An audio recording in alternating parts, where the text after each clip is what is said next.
we've kind of come upon what many would see as sort of the epicenter of some of that issues around homelessness, drug addiction, mental illness.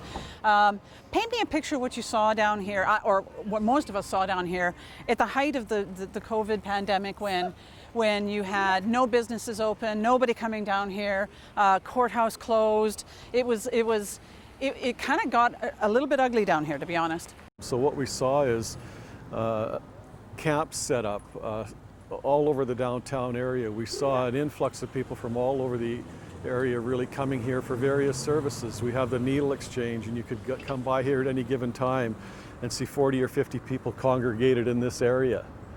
You could go over to St. Vincent de Paul and see the same thing. And that is really at the end of the day, all you saw downtown. And for me, it was really, really disheartening.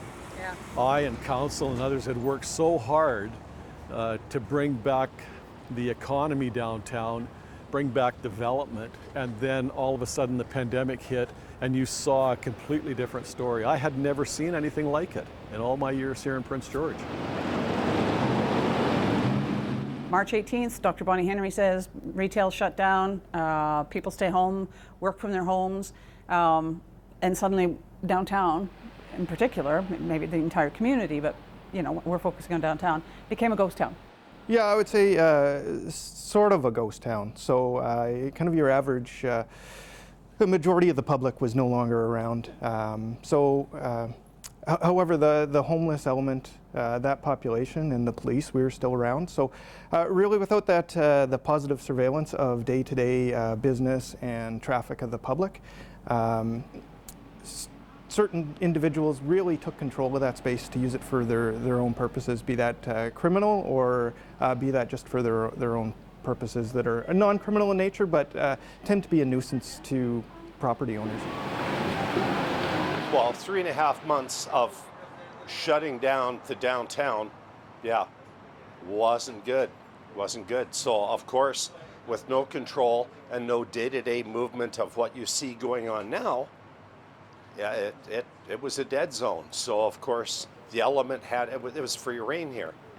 There was camping out front of our store, out front of a lot of the businesses. You know, they took over. To say that I was a little bit stunned when I saw the city partnering with Pounds would be an understatement. Some would argue they're not really a reputable organization, and I was a little taken aback by that. What prompted the city to make that particular partnership? Yeah, we had staff do a real, I don't know if study is the right word, but they got together with Pounds and said, look, these are the services that we require for somebody to do, and really staff determined that they could fit that bill. And to date, they really have. They fit the bill in looking after a couple of locations that we have that will help out homeless folks, like washroom storage facilities, those kinds of things. So it's worked out very well. And you know, we're a few weeks into it, so that's good news. And I'm happy about that. But you know, I did, as you said, I'd heard the same thing. But here we are. Proof is in the pudding.